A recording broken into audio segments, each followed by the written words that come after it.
สวัสดีครับอยู่กับผมตีเล็กสายมันครับผมเรากลับมาชมปฏิบัติการกู้เรือดูดบรรทุกทรายนะครับที่เขื่อนราศีสไลยจังหวัดศรีสะเกษกันต่อนะครับตามกันมานานคลิปที่แล้วนี่ก็ได้เห็นปฏิบัติการของรถเคน2 คันนะครับดึงกันโอ้โหสุดมันเลยคลิปนี้ครับมาดูรูปแบบใหม่นะครับของปฏิบัติการ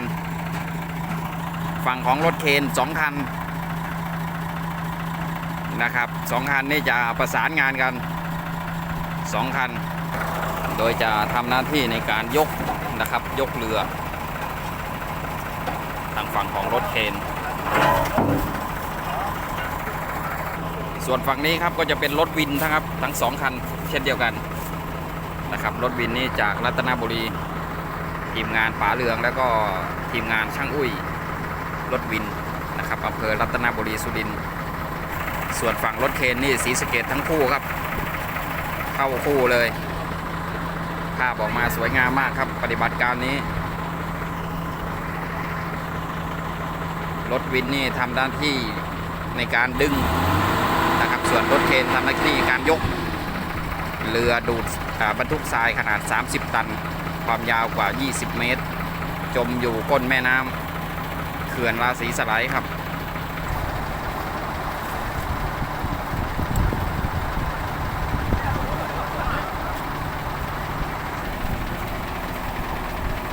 ยกเอาแผ่นเหล็กนะครับไปลองขาเคนอันที่อยู่ฝั่งนี้ครับ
โอ้ฝั่งนี้เซลฟี่กันแล้ว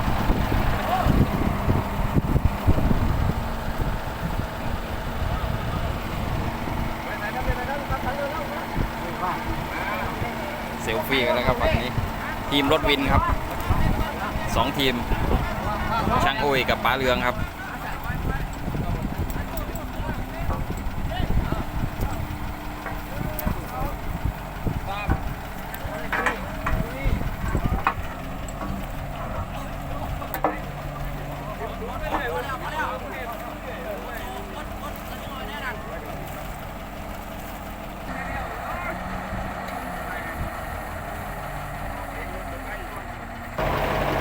เคนคันที่อยู่ด้านหน้าครับจะถอยเสียบช่องกลาง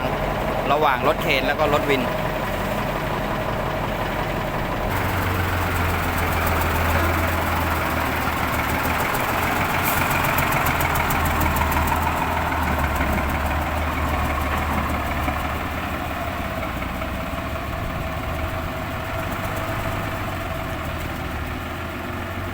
ถอยยาวไปนะครับ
ป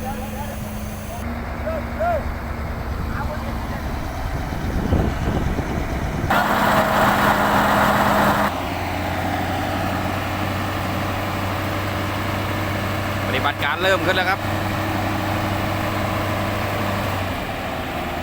รถเขต2 คันรถวิน2 คัน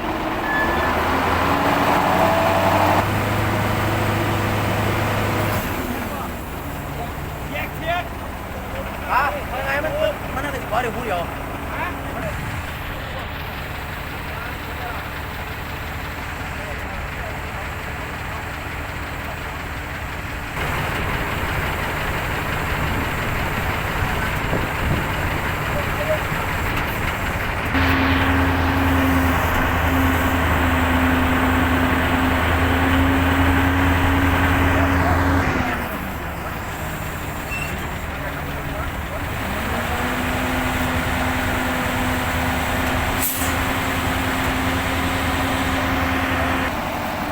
ปฏิบัติการเริ่มแล้วครับ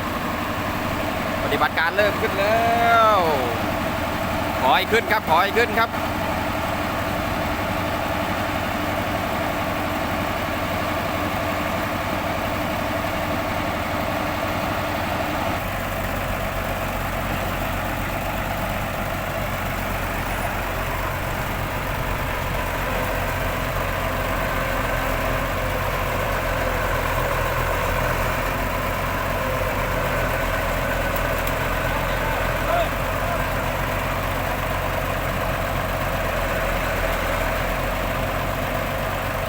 โอ้ลอยแล้วครับลอยแล้วครับลอยแล้วรถเคนลอยแล้วรถเคนลอยแล้ว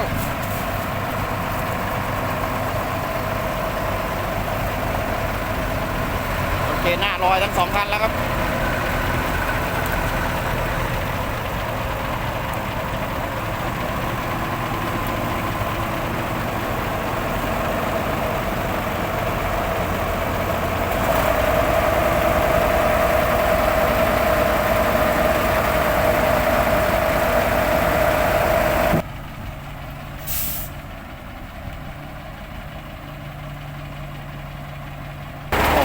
คันนี้ครับ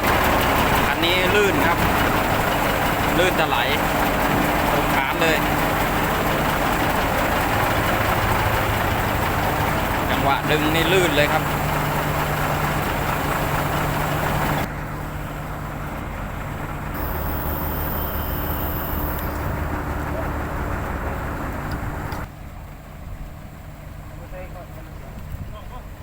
เอาไม้ไปลองครับ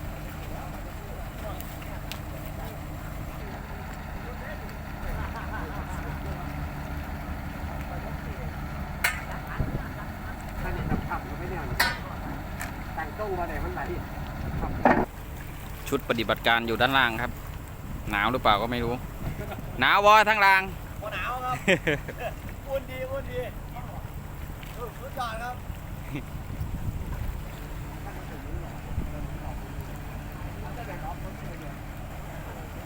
เรียบร้อยครับพร้อมครับ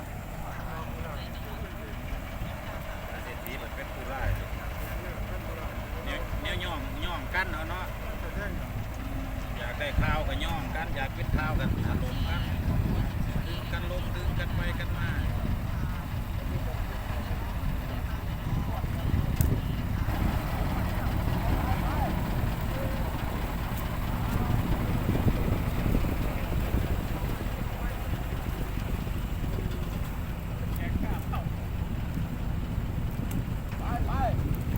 เคลื่อนเนาะเคลื่อนเนาะ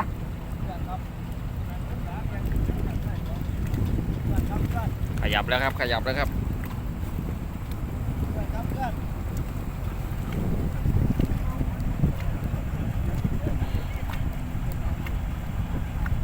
เคลื่อนว่าทั้งใจเฮลหัดเนี่ย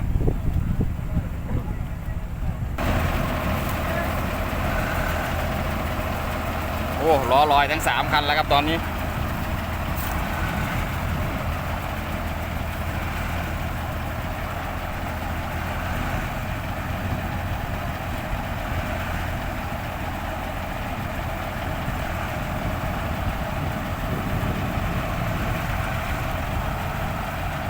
ล้อลอยทั้ง3 คันเลยครับ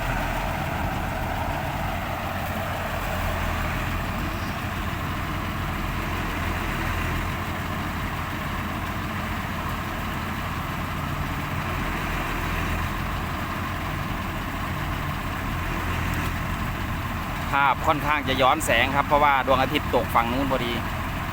โอ้โหโอ้โหลอยครับลอยครับลอยลอย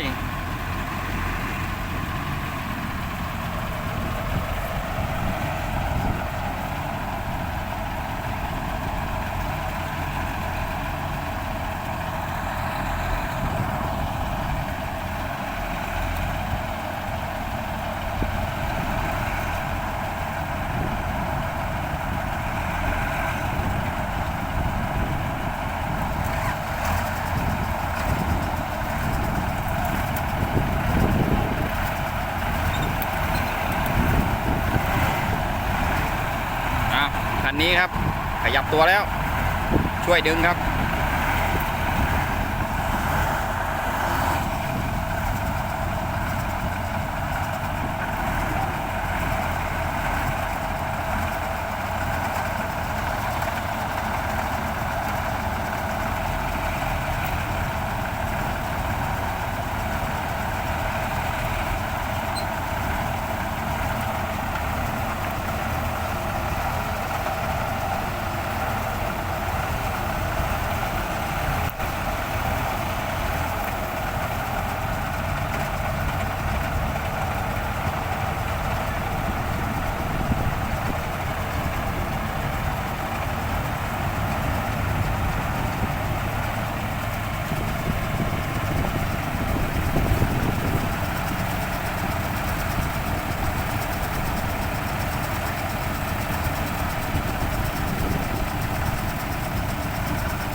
มันลอย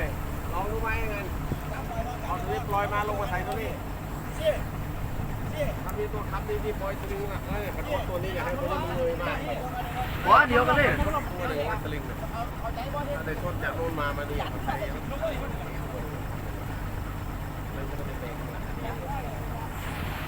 เปลี่ยนแผนนะครับเปลี่ยนแผน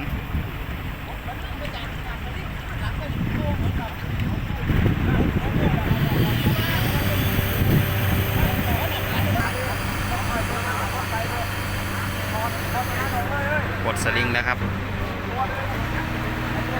เดี๋ยวมีการเปลี่ยนแผนใหม่นะครับผมจะเอาตะขอไปเกี่ยวด้วยกัน